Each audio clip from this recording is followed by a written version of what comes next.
Meteorologist Emily Acton for your first alert.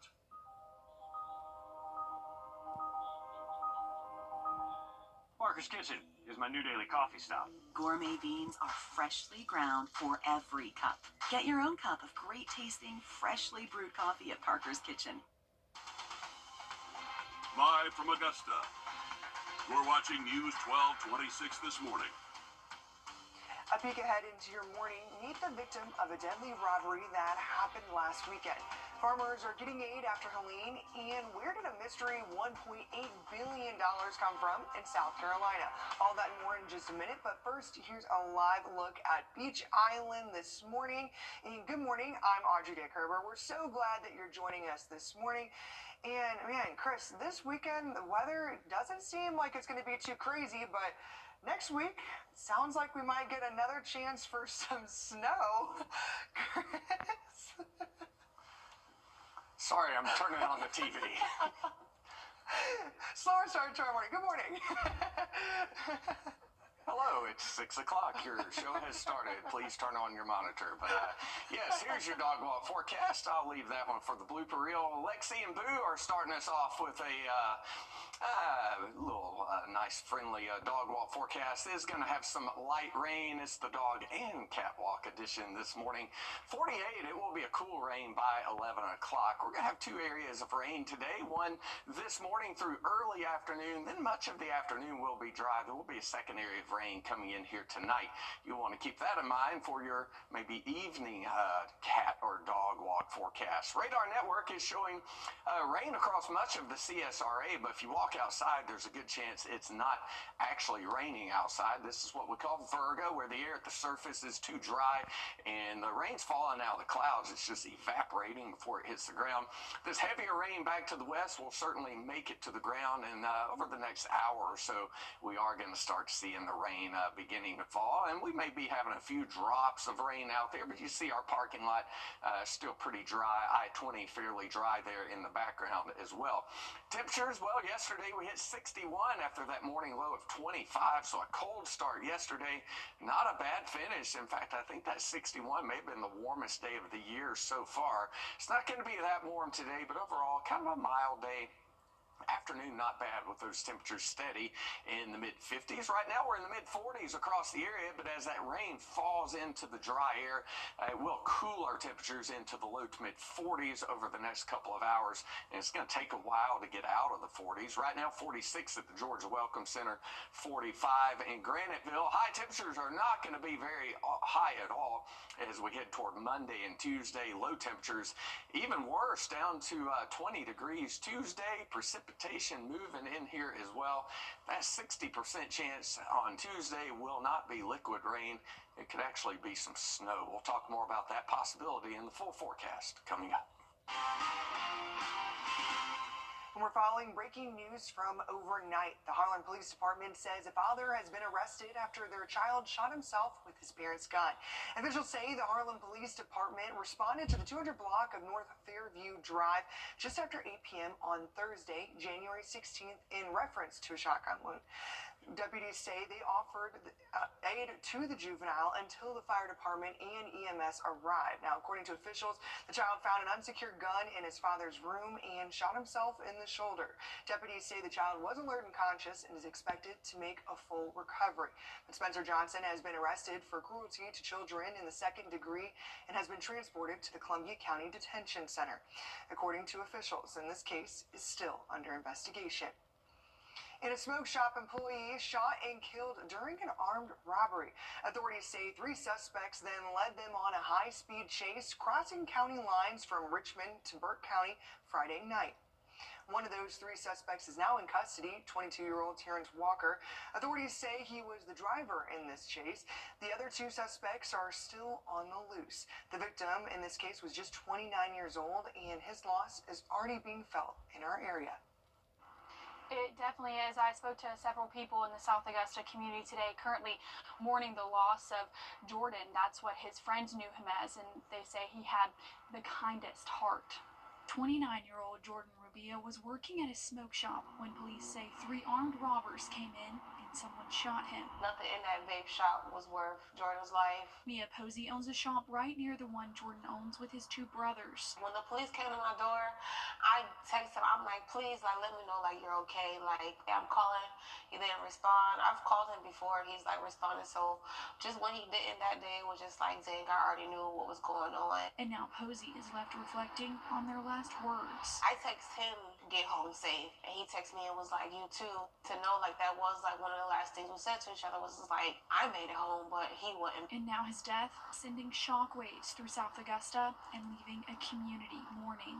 So to know that it was like a robbery that led to his death, I'm pretty sure if Jordan knew that you wanted something that bad, he would have just gave it to you because that was his heart. And worried about the future. I haven't even been at work since it happened, honestly. Like, I've been to work probably like once, taking it slow, because it's just scary right now. It's just sensitive. But most importantly, hoping for justice. Sweet Soul was took from everybody, and he didn't deserve it. So I definitely hope that Jordan gets his justice. You know, we can't bring him back, but someone sweet and innocent did lose their life. Someone so young, you know, a brother, a friend. And others who knew Jordan that I spoke with say he always made sure that you had what you needed, even if you were short on change. They say he would never let you go without. And take a look at this progress at the old Aiken Mall site. The long-awaited redevelopment project hopes to bring more businesses and apartments to that side of town. City leaders say developers are pouring in millions of dollars to invest in life, work, and play. The city administration says it's all part of an effort to boost infrastructure in a growing city. These illustrate that growth. It's good managed growth, and the water treatment plant is a harbinger of that. This project at Aiken Town Park, and let's not forget the Powderhouse Connector Road, which will help ease some of the traffic. Project developers say they are close to bringing in more businesses from negotiations, and hopefully the city says the incoming apartments should be finished and ready to lease within the next year. And a 20-foot long, 7,000-pound golf tee is now installed in the Sand Hills Historic District. Here's what it looks like today. The sculpture set pays homage to the black caddies throughout history, like Pappy Stokes and Carl Jackson, who were both caddies for Masters champions. The project was first announced in 2020 and created by Ed Barrett and Bartu Tucker.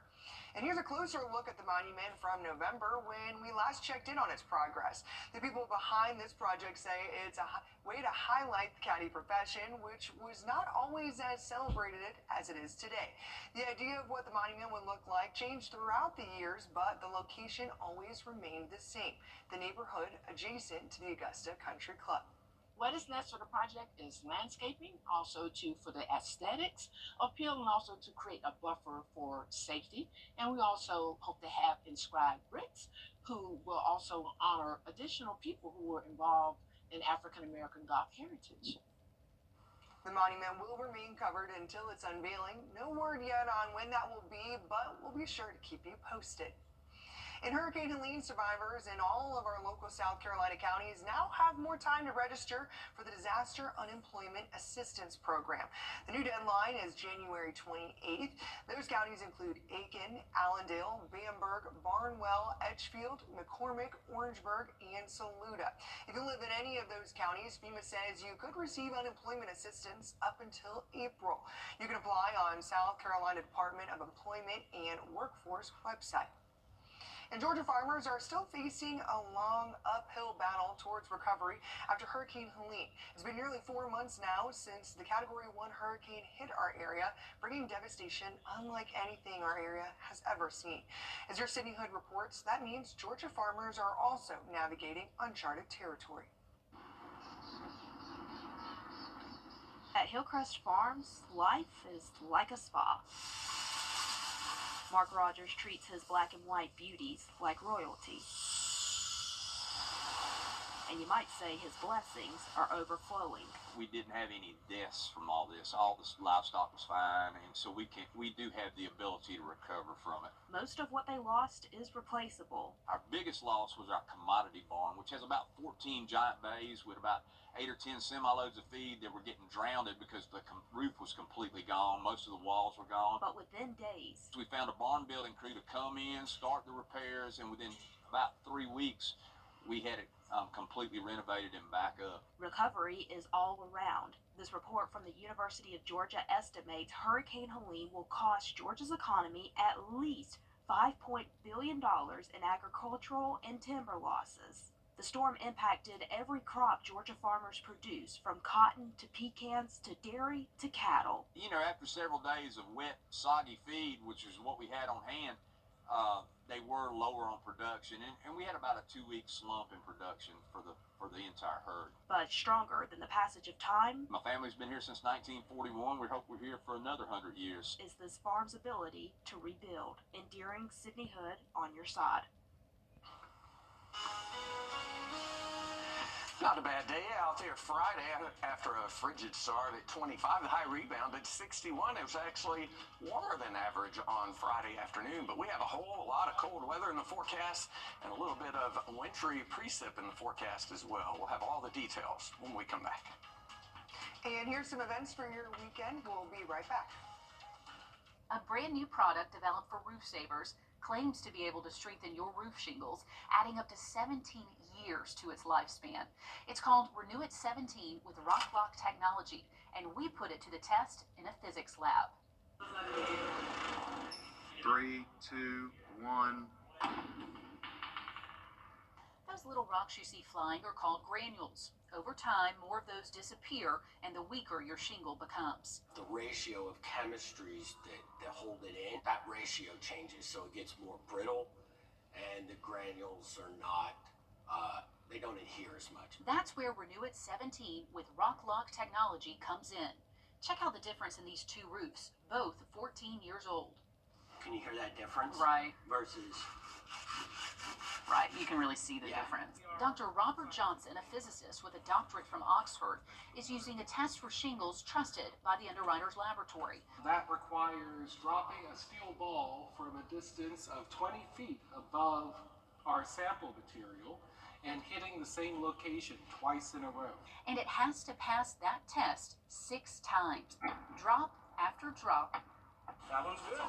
Shingles treated with a single coat of Wrdw 17 This one's definitely passing. pass the test. When the ball impacts, it hits here. What we look for is on the backside, are there any tears? Tears mean water can damage the wood underneath and cause damage to your property. The test requires us to look at it under a 5x magnification. It's completely dry. The testing even exceeded the developers' expectations. Unlike other companies that offer 5 to 15-year warranties with multiple treatments, Roof Savers offers a 17-year warranty with just 1 application and 1 treatment. For more information, call Roof Savers or visit myroofsavers.com. Drive with peace of mind. And 4 South Carolina school districts are confirmed to be safe from a Power School data breach, including Aiken and Edgefield. We're told an international incident a week ago allowed people with unauthorized access to see users' personal data. Leaders are now urging parents to check to make sure their child's social security number has not been used to create a credit report or credit file in their child's name. And for nearly a year, South Carolina lawmakers and outside auditors have been investigating a mystery multi-billion-dollar sum that had been reportedly sitting in states' accounts with no known owner. As State House reporter Mary Green explains, it's not the only revelation that this report sparked. 2 major revelations have stemmed from this outside audit released late Wednesday. The first is that mystery $1.8 billion doesn't actually exist and is due to an accounting error. The second is that South Carolina is now under a federal investigation because of this snafu. There is no $1.8 billion surplus. There's no missing money. There's no stolen money. The funds don't exist. An audit found that mystery $1.8 billion was in fact an accounting error made about a decade ago when the state converted from an old accounting system to a new one. The report found the state's treasurer, comptroller general, and auditor all knew about it, but it didn't come to lawmakers' attention until late 2022 and had remained on state financial reports. I'm not saying there was a crime. I'm not saying there was a cover-up. But we knew that errors occurred and that the folks responsible for those errors chose not to try to correct them. On Wednesday, Governor Henry McMaster avoided blaming any one person or office. This is one of those situations where if everybody's responsible, then nobody's responsible. Senator Larry Grooms, who led the group of senators that investigated this $1.8 billion, has come to a different conclusion. The state's books were a mess, but the problem began, and let me make this clear, the problem began in the state treasurer's office. That's led by elected Treasurer Curtis Loftus, who had pointed the finger at former Comptroller Richard Ekstrom, who resigned in 2023 amid legislative scrutiny. In a video released after the report was published Wednesday, Loftus says it has, quote, validated what we've known all along. This report confirms that there is no mystery bank account with $1.8 billion in it. There is no missing money, and all cash and investments are accounted for. But the treasurer had testified under oath to senators that he had invested that money, which, again, the audit determined doesn't actually exist. And Loftus says his investments had generated somewhere around $200 million in interest for the state that lawmakers had spent. Clearly, you can't earn interest over money that doesn't exist. So I'll be curious to hear how he explains that. In conjunction with the report's release, the governor and lawmakers confirmed South Carolina is now under investigation by the U.S. Securities and Exchange Commission because of this. Groom says the SEC's findings could result in a hit to the state's bond rating and substantial financial penalties. We hope that those investigators will understand what happened, and because it was an accounting error, and no criminal conduct errors sometimes happen. Unfortunately, this was a big one. The report also details more than 24 recommendations, including hiring a third party for outside oversight into the state's finances. Meanwhile, Senator Grooms reiterated Wednesday a call he's been making for nearly a year now, that Loftus should resign, while McMaster told reporters the same day that he still maintains his confidence in the treasurer. Reporting Columbia, I'm Mary Green. And that audit has cost the state about $3 million in taxpayer money thus far. Meanwhile, Senator Grooms says South Carolina Attorney General's office has already spent about $4 million defending the state in this ongoing federal investigation. And Atlanta leaders are calling their response in preparation for last Friday's snowstorm a major success. Atlanta received 2.1 inches, the first snowfall over an inch since 2018. Those living around the Atlanta area reported 2 to 3 inches as residents took heed to the message of staying off the roads. We had more snow this year than we did in 2014. But the response was a lot better and more coordinated. I just want to reiterate how important it was for folks to stay home during the snow event. We asked you to stay home, Atlanta, and you did. Atlanta DOT pre-treated the roads just like GDOT did here around the CSRA. That made a difference with the road quality. And right now, college football's most desired trophy is $1 per month. 2024 is out the door.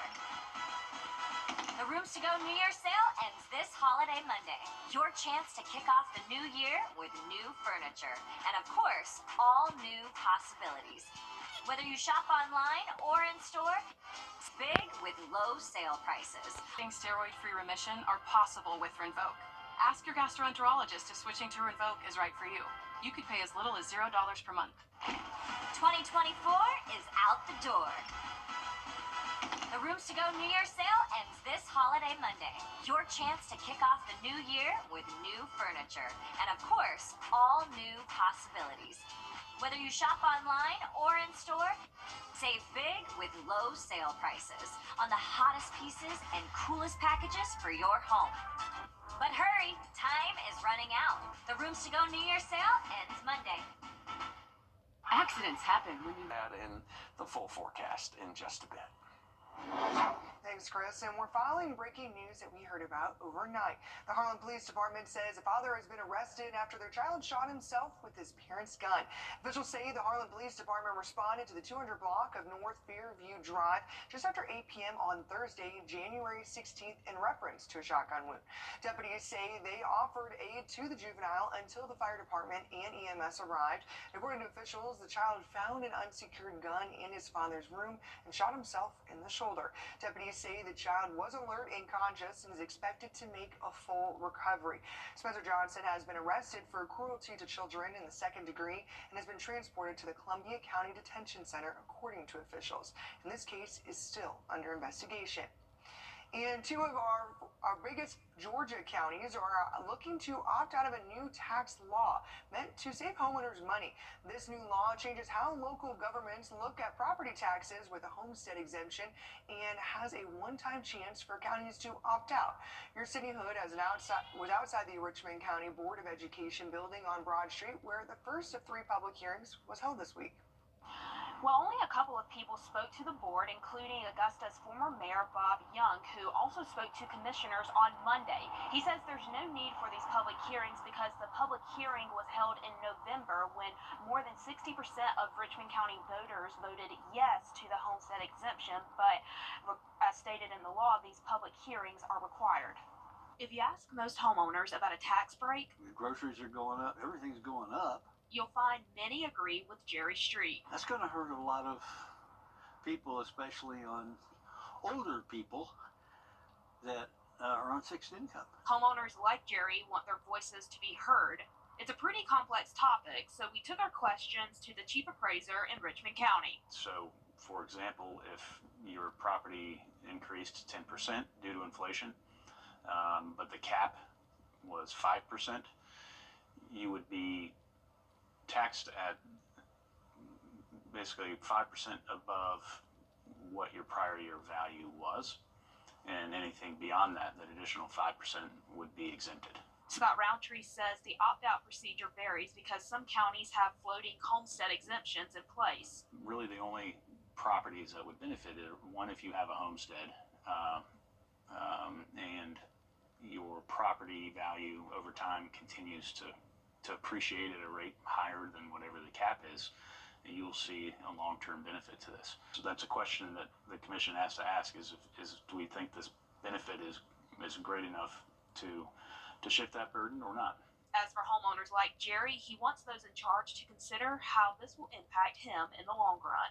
It's going to put a squeeze on, and I think I'm probably fortunate, but there's other people who it's going to be hurting even worse. Now, the city administrator says we should know soon when those public hearings on their end should be held. Meanwhile, the chief appraiser says he will be present at those meetings to answer any questions you may bring with you. And if you missed this week's meeting, there are 2 more for you to attend later this month. The next one is Tuesday, the 21st at 3:30 p.m. and then on Monday, the 27th at 6 p.m. Both of those are also at the Richmond County Board of Education building on Broad Street. And in Columbia County, leaders have already signaled their plans to opt out of this law. 3 meetings will be held for that as well. The first being on the 21st at 6 p.m. and then the 28th at 10 a.m. and the last meeting on February 4th at 6 p.m. All those will be at the Evans Government Center Auditorium on Ronald Reagan Drive, Building A, and the Columbia County School System will also hold 3 public hearings for the tax exemption. This being announced at the school board meeting tonight, January 27th at 8 a.m., January 28th at 6 p.m., and February 4th at 6 p.m. And tax season is less than 2 weeks away, and the IRS says there are some warning signs to keep in mind. The agency says if it sounds too good to be true, it probably is. You should watch out for bad tax advice on social media that may convince you to lie on forms or mislead you about credits you can claim. The IRS also says demands or threats are a red flag. Impersonators may make you want to pay right away and may use threats of arrest. The IRS is never going to contact you by text message. They're not going to do anything other than send you a letter in the good old mail. That's the only way they're going to contact you. Everything else is not legitimate. Just ignore it.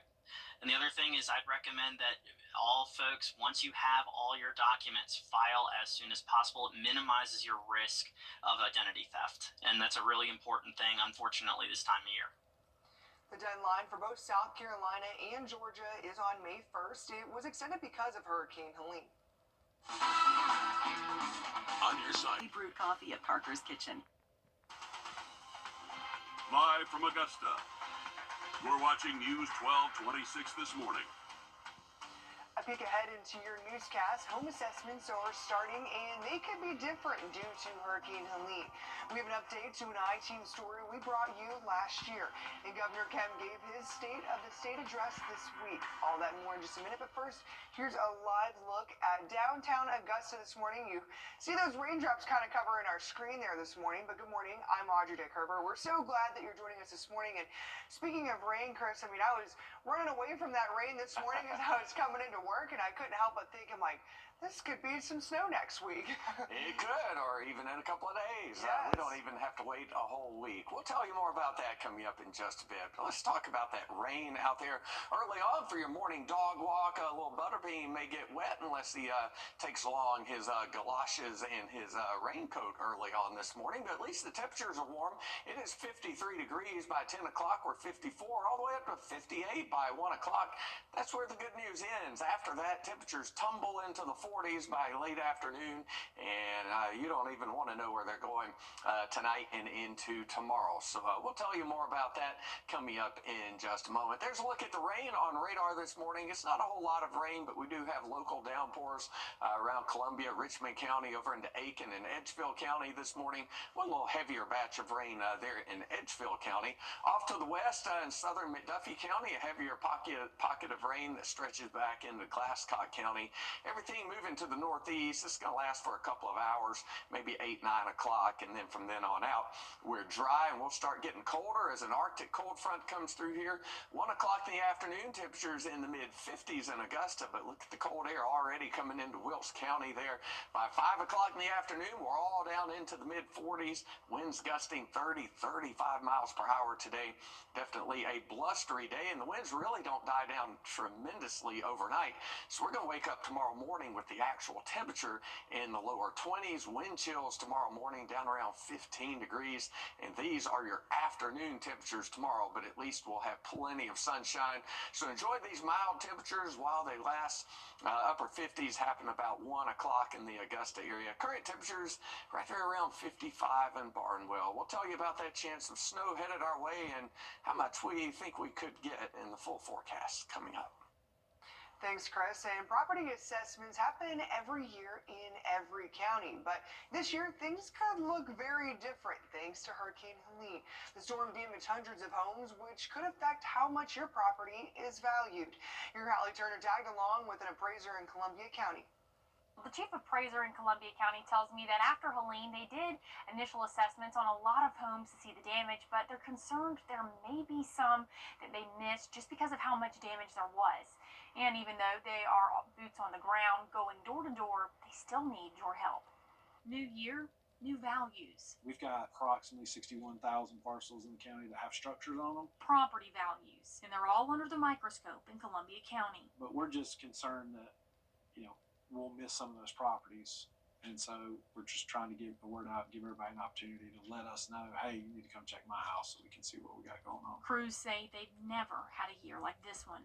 This was, I feel like a one in a million thing, at least for Columbia County, because we don't see hurricanes like this.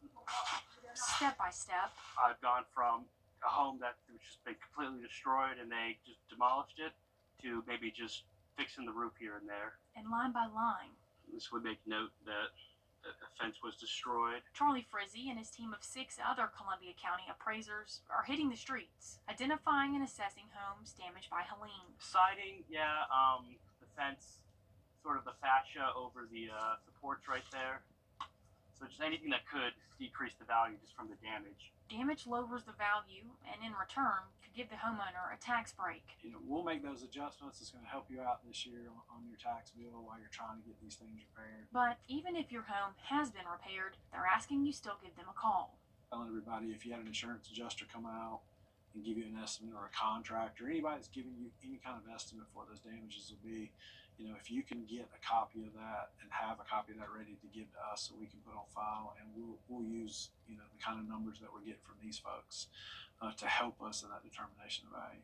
Now, when I was out with Charlie earlier today, the entire assessment took really less than 15 minutes. You don't have to be home when they come by. All they need is you to call or email with any documentation or repairs you've had.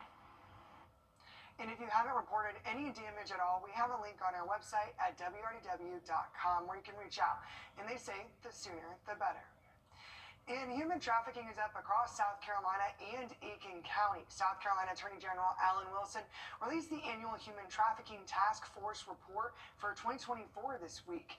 In the 74-page report, it lists Aiken County as having 7 human trafficking tips in 2024, up from 4 tips in 2023. Greenville, Charleston, and Richland counties lead with more than 30 tips each. In total, the report tallies 285 tips investigated, mainly for sex trafficking. And Wilson says to combat the state's rising human trafficking crisis, his task force requested $12 million from the General Assembly to develop and expand community-based and residential programs. Instead, the task force got $6.5 million from this year's budget. And the Department of Justice says it found that Alvin Glen Detention Center, a jail in Columbia, South Carolina, has conditions that violate the Constitution. The DOJ report says, quote, incarceration should not expose a person to severe and pervasive violence. And our team looked into local jails in South Carolina, finding that every local jail in our area has failed its inspections. Hundreds of Richmond County deputies risked their lives to protect and serve, but a handful remain under the microscope for an incident at the jail more than 2 years ago. Now, your I-team has learned that this incident is costing you, the taxpayer, $250,000. A source gave your I-team Meredith Anderson exclusive video that blew this investigation wide open. After we showed you this video, more deputies were arrested, and sources tell us FBI agents started using it in their investigation. 3 inmates also filed a lawsuit, and that lawsuit is what we're talking about tonight. This week, behind closed doors, Augusta commissioners quietly settled that lawsuit. But now we have those documents. Let's start with the biggest amount, $200,000 to Natrone Adams. Adams is a convicted murderer who was just recently sentenced to life without the possibility of parole. But let's take a look at what happened to him and other inmates in the jail. Before deputies ran in, body cam shows inmates with their hands up on the 2nd floor. Deputies were called to the jail for a riot, but really, the inmates had popped off sprinkler heads and flooded their pod to protest bad plumbing. By the time deputies reached the inmates, it appears they were all on the ground. Eventually, deputies escort the inmates down the stairs. They then force them to lie face down in water that's only getting deeper. On the body cam video, you can hear an inmate is not happy, and he insinuates he would do something about it if he could. That is Natrone Adams. Watch what happens to Adams next. Hey, Johnny! Johnny! He wants to choke off. Come on. He wants to choke off. He wants to fight!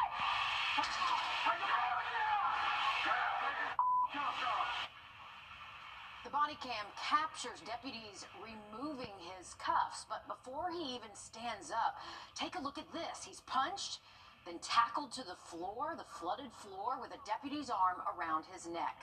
Again, commissioners gave Adams $200,000. They also approved a $50,000 settlement for another inmate, Jamarius Walker. Inmate Brandon Jones received $2,500. Again, this is the civil suit. 6 now former deputies have been arrested. So far, 3 of them have pleaded guilty. All 3 are awaiting their sentencing on federal civil rights charges. They could face as many as 10 years. We have posted all of this video for you, the settlement documents too, on our WRDW app and website, if you would like to take a look and see for yourself. And And we are off to a soggy start early on your Sunday morning. There's a live look from our tower here at Riverwatch Parkway. The high yesterday, 58, the morning low, 42. That came out to 2 degrees warmer than average, but we're going to be a lot colder than average and could be some snow on the way for the week ahead. We'll have the latest when we come back. Join us right here on WR. Wednesday night looks like about a 60% chance, lows in the low to mid 20s. Sunshine returns on Wednesday, but we'll keep the first alert in for the cold weather and those icy patches. Gradual warm up toward the weekend. Thanks for that update, Chris. And instead of learning in the classroom, Appalachia high schoolers worked from home on Monday. This to give workers time to install a new weapons detection system. The school was the site of a mass shooting on September 4th that killed 2 students and 2 teachers. And just last week, another student was caught with a gun. Blake Devine spoke to advocates who say this should have been done months ago. On Wednesday, a 14-year-old freshman managed to bring a gun into Appalachia High School before being arrested. It's just going to be at school. I think it's anywhere they go. Parents such as Sean Schultz, who has a 16-year-old son at the school, are still upset as this comes just 4 months after a deadly school shooting claimed the lives of 2 students and 2 teachers here at the high school. There are several students who watched people lose their life, so it's definitely impacted them for the rest of their lives.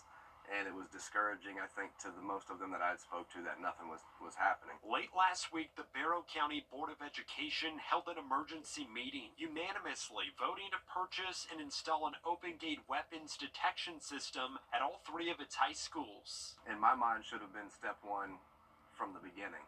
Since September, this should have been already in place, realistically. Layla Contreras is an Appalachia alum. That's just the idea that I've heard. Who criticized the school board for not prioritizing safety sooner. Thinking that lightning doesn't strike twice, even though it got kind of close on Wednesday. Safety!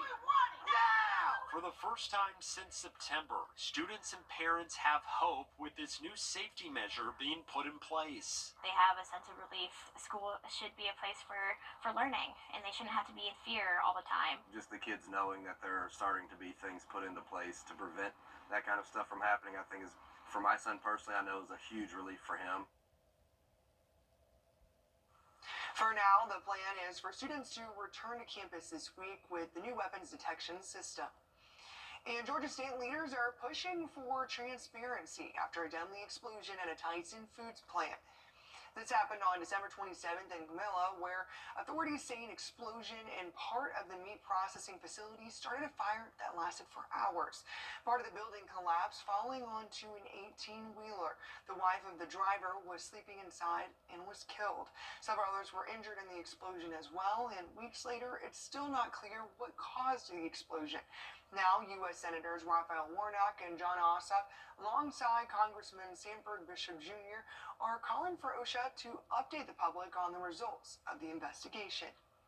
And Georgia Governor Brian Kemp's legislative wishes loom large as he outlined his agenda this week during his State of the State address. As your Georgia State House reporter Abby Castoris explains, Kemp threatened lawmakers, saying if they don't tackle lawsuit reform, he'll call them back for a special session. Georgia Governor Brian Kemp says there's a storm on the horizon endangering Georgia businesses. The danger, he says, frivolous lawsuits and excessive verdicts, millions of dollars driving up insurance costs and driving businesses out of our state. His Excellency, the Honorable Brian P. Kemp, Governor of the State of Georgia, and his Committee of Escorts await entrance to the chamber. Kemp entering the House chamber for his 7th State of the State address, essentially a wish list, light suggestions to state representatives and senators. It's abundantly clear that the status quo isn't working, and a failure to act on meaningful tort reform will continue to put Georgians and their livelihoods in serious jeopardy. The governor invoking Waffle House as an example. He reports the Georgia company's insurance liability has increased more than 200% over the last 5 years. Ben Cowart with the Georgia Retailers Association says increased costs put big and small businesses in jeopardy. Georgia's current premises liability laws are really discouraging investment in the state and hurting our job creation. Democrats not entirely opposed, but they take issue with the speech. They say Kemp had plenty of time to work on this issue, yet there are no bills, no alternatives, and no plan. I think the governor accomplished his goal today, which was to throw out some of the things that he wanted to do but the substance is yet to come. The governor said in his speech he plans on unveiling his tort reform plan over the next several days. Democrats say they want to go over that plan carefully to make sure they don't make drastic steps that could lead to an unfair verdict for plaintiffs in these kinds of cases. In Atlanta, I'm Abby Kasoris. Senate Minority Leader Harold Jones, who represents Augusta, is responding to Governor Kemp's State of the State address from this week. Jones talked about the economy, red flag gun laws, abortion, and health care. We want to use a portion of the $16 billion surplus that the governor currently sits on. Republicans want to use that money to help corporations. We want to use that money to help you. Real investment in our child care system will achieve the vision to make Georgia the best place to raise a family. We believe affordable housing is important. It is an investment in you, an investment in our workforce, and above all, an investment in our communities. Kemp also addressing the economy in his address, saying he wants to speed up state income taxes and wants lawmakers to tackle lawsuit reform, which he says is driving up insurance costs and driving businesses out of the state. It's abundantly clear that the status quo isn't working, and a failure to act on meaningful tort reform will continue to put Georgians and their livelihoods in serious jeopardy.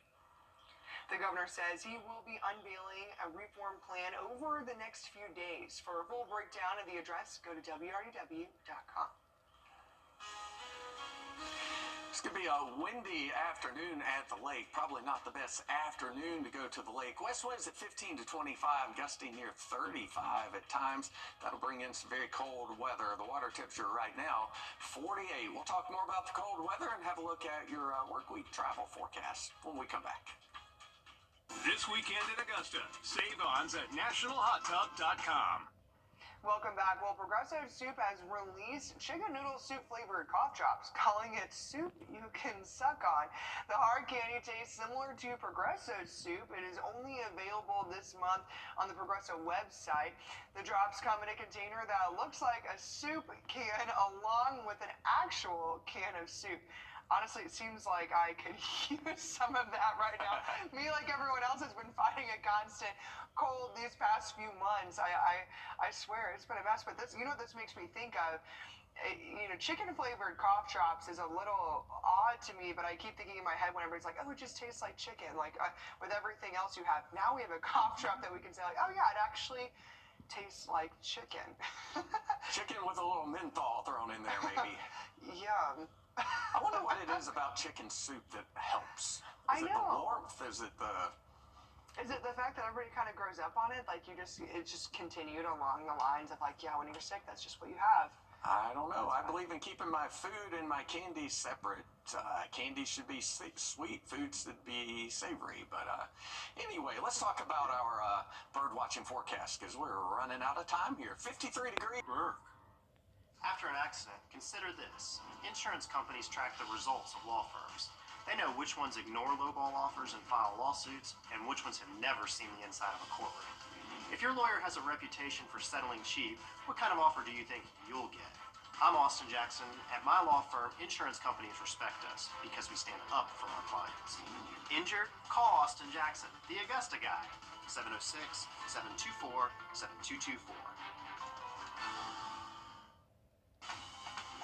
Live from Augusta, you're watching News 1226 this morning. A peek ahead into your morning, Columbia County had a fair where 8th graders could see potential career fields. The 13th Street Bridge won't see repairs for a little while longer. And your I-Team went to Burke County to learn about a lawsuit. All that and more in just a moment. But first, here's a live look at the Thurman Dam. It's kind of hard to see that that's what we're looking at here, but you're just going to have to trust us this morning. That is what we're seeing. We'll wait for that sun to come up here. Maybe we'll hop back over there in a little bit. But good morning. I'm Audrey Dickerver. We're so glad that you're joining us this morning, and we're going to head on over to Chris. We keep hearing about, all of the snow that we're going to potentially be getting, but my hope is that, it's going to be some of that snow that we can play in versus a lot of the ice, because that's when it's fun. Yeah, the real question right now is not looking like, are we going to get snow? It's looking like how much, and we may end up not getting a whole lot. Hopefully we can build at least a little snowman or something, but the good news is it should be mostly snow snow, not the freezing rain, messy stuff we had last go round. We'll talk more about that throughout the show today. Let's take care of your very soggy dog walk forecast, brought to you by Trixie and Paz early on this morning. Perhaps not too excited about the raindrops falling out there. You should be excited about that 53 degrees because we're going to be about 30 degrees colder than that this time tomorrow morning, and it'll be a little bit windy. So the wind chill early Monday morning down around 15 degrees. So definitely some bitter cold to get through. We'll keep it warm through about midday today. The rain should be out of here by 9, 10 o'clock. So a little Trixie and Paz, it's going to get a little better. Then it gets mighty cold. Hopefully you got a good sweater you put on those colder days. First Alert Radar Network is showing that rain around and some snow to head into the area. We'll tell you just how much we could get in the full forecast a little bit later. Thanks, Chris. And Columbia County 8th graders got a chance to see how their interests could turn into careers. Your KV Payne shows us how the Pathway Fair works to bring students and professionals together. Thousands of 8th graders taking a glimpse into their future. It just exposes them to different things they may not have realized were options in high school. Dozens of directions. Culinary arts, automotive, health science, engineering, fine arts, and theater students, our band here, and all of those things have career opportunities for them. And we just want students to see what that looks like. From first responders to high school seniors, paving a path for the next generation. Our goal is when students graduate from high school, they land in a career that they're going to enjoy. Some of those decisions begin with good information about what these different careers look like. 8th graders talking with seniors already enrolled in pathways, like Elijah Rodriguez. He interns with Columbia County Fleet Services through the school's work-based learning program. I didn't know automotive was an option until freshman orientation. I took it my freshman year, fell in love with it. Elijah says everyone's path looks different. There's always going to be a need for trades workers. A lot of kids don't think about that. There's nothing wrong with going to a trade school or just going straight into the workforce out of high school. And because of programs like these, I want to go to Augusta Tech, do either the automotive program or their light diesel program. After that, just be a full-time diesel mechanic. My grandfather was a diesel mechanic. My dad's a diesel mechanic. It's just kind of a legacy thing I'd like to carry on. He gets to do what he loves. In Columbia County, Kennedy Payne on your side. What a great program for people to be a part of and kind of see what their future could look like. But all those people getting together kind of makes me think of it. It's peak season for getting sick. One doctor finds it's not just the common cold and flu going around. There's an increase in RSV and a gradual increase for COVID. The chief of infectious disease at Medical College of Georgia tells me when it's time to get checked out. It is kind of a fine line between the colds, which are a little milder, versus, I would say at 48 hours, if you're not getting better and having really high fevers and feeling really bad, then you probably should go see urgent care, or better yet, your primary care doctor. He says when you feel really bad, also having a constant cough, severe headaches, muscle pains, and chest pain with that fever, you should make an appointment with your doctor, even urgent care. And thousands of people cross the 13th Street Bridge each day between Augusta and heads up for anyone who uses a Walgreens pharmacy. The location at the corner of Bobby Jones and Washington Road is closing. Location confirmed their last day of operation is February 20th. After that, you'll need to find somewhere else to refill your prescriptions. But there's another Walgreens location on Columbia Road that's ready to help transfer your prescriptions over. If you use that pharmacy, you should have gotten a text with more information on how to do that. And Augusta's newest grocery store just days away from opening. You might have spotted the green sign of Fresh Take from Washington Road near the I-20 interchange. The store was supposed to open back in the fall, but was delayed. Now we're told the store will open on the 20th with a grand opening celebration on the 30th. The grocery store will have both traditional as well as organic specialty items, plus an outdoor barbecue smoker and a 2-story indoor-outdoor seating area. Not a bad day out there yesterday for the afternoon once we got rid of the rain. The high yesterday in Augusta, 58, only 55, a little cooler down there in Swainsboro where you did not see much of the sun. We have winter weather in the forecast and the coldest weather in over 2 years. We'll have the details when we come back. Oh! Some rain this morning, then windy and cold for the afternoon. These temperatures occur early in the day, then we fall for the afternoon. Tonight, very, very cold. Wind chill 13 to 18 degrees tomorrow morning. Actual low 23 in Waynesboro. And there's your 7-day forecast. First alert for Tuesday and Wednesday for the snow Tuesday afternoon and especially Tuesday night. Could be some icy spots on the road Wednesday, so we kept the first alert in effect. Maybe a couple of flurries even later in the week. Thanks, Chris. And Red Cross volunteers sharing safety advice after more than 24 fires this month in Georgia alone. Your First Alert weather team has been keeping you in the know daily about these freezing temps we're feeling, and people are looking for ways to stay warm. Data from Augusta fire crews show Richmond County has seen 11 house fires just in the past month. Data from Columbia, Burke, and McDuffie counties shows another combined 13. Red Cross Executive Director shares ways you can stay warm and safe at the same time. Make sure if you have a space heater, you don't have anything within 3 feet from it, whether that's newspapers or clothes or anything that could be combustible. If you're burning a fire, make sure before you go to bed that fire is out and that you're always watching it, that you never leave it alone. At least 6 volunteers are on standby for emergencies. They help replace items lost like medication, eyeglasses, or driver's license. Red Cross also installs smoke detectors. If you need one, contact the Red Cross. In Burke County Sheriff's Office and Sheriff Alfonso Williams once again celebrate your vision of home while honoring a legacy of inspiration. Visit A&D Carpets and Hardwoods during our MLK Day sale. Transform your space with exclusive savings on premium carpets, hardwoods, and more. Our expert design team is here to guide you every step of the way. Right now, save up to 20% off select flooring and find the perfect style for your space. A&D Carpets and Hardwoods. Come see us today. He was going to kill me, it's believed, on the day that